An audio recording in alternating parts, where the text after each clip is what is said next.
Greetings viewers, my name is Emma Watson, and you are watching Real World Lore. If today is your birthday, happy birthday. Please enjoy this digital cake. Before I get into this video, I would really appreciate it if you would click the like button on this video and subscribe to the channel. Also, please comment your thoughts about this video. It really helps boost the channel within the YouTube algorithm. Thanks for watching. The history of the British flag is a long and complex one. This video only gives a brief summary of the events that took place into the design of the British flag. I hope you enjoy. The British flag, also known as the Union Jack, is a combination of three different flags: the English, the Scottish, and the Irish flag. But there is more to it. This can't be the end of this video. So let's dig a little deeper here. Starting with the flag of England, which can also be called St. George's Cross. We don't know exactly where or how it originated inside of England. It is known that in 1188 the kings of England and France both decided to go on a crusade together,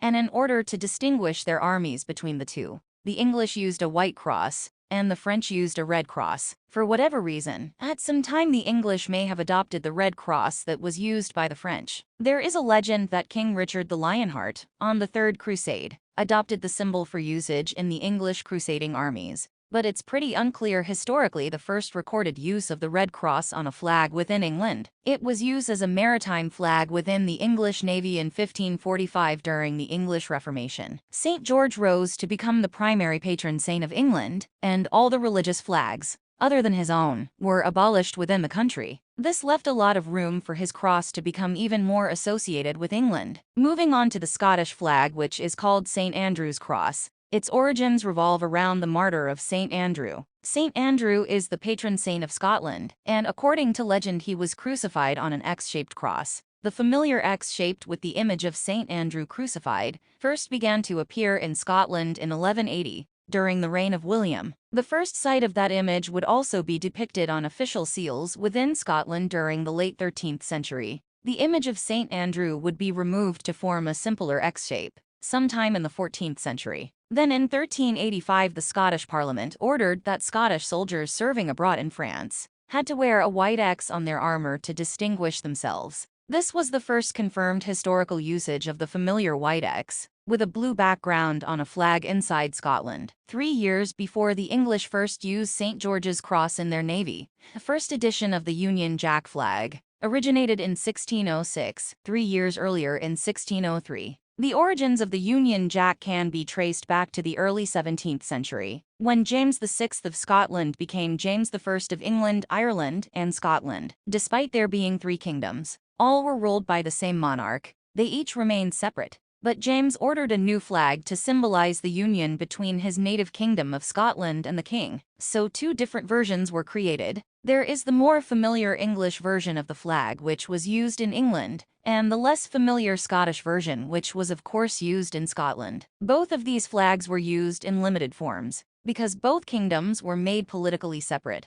until the Acts of Union in 1707, forming United England and Scotland into the same country of Great Britain. After the Acts of Union, the English version of the flag became the official flag of the new country. That still leaves out the red X shape, which symbolizes Ireland. The red X on a white background is known as St. Patrick's saltire.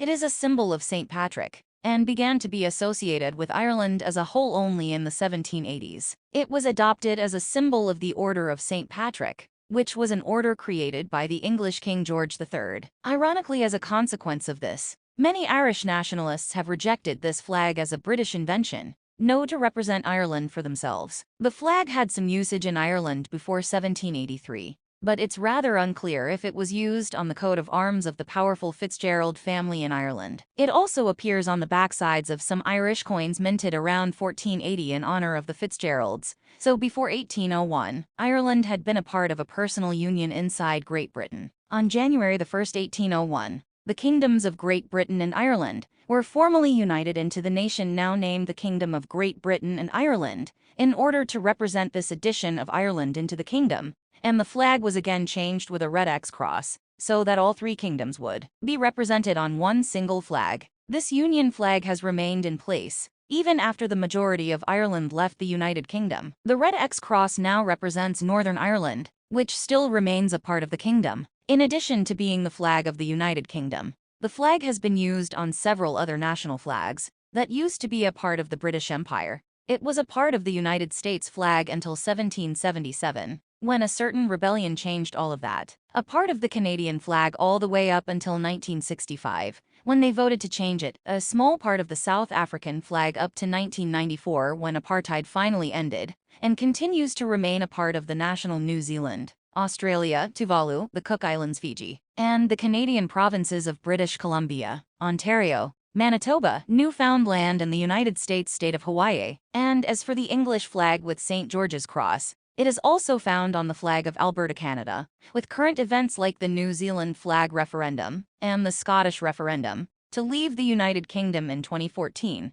the status of the UK flag around the world. The status of the UK flag itself is still subject to change. What would the UK flag have looked like if Scotland had voted to leave the Union in 2014? Would the United Kingdom even have been called the United Kingdom anymore? What interesting future events might change this iconic flag? Thanks for watching this video. The history of the British flag, was written, edited, and produced by Jeremy Gaines. The narrator is, that's right, me, Emma Watson. And again, I would really appreciate it if you would click the like button on this video and subscribe to the channel. Also, please comment your thoughts about this video. It really helps boost the channel within the YouTube algorithm. Real World Lore uploads new videos weekly, so do not forget to check the bell icon so you get notified when new videos are released. I hope to see you in the next video. Bye for now.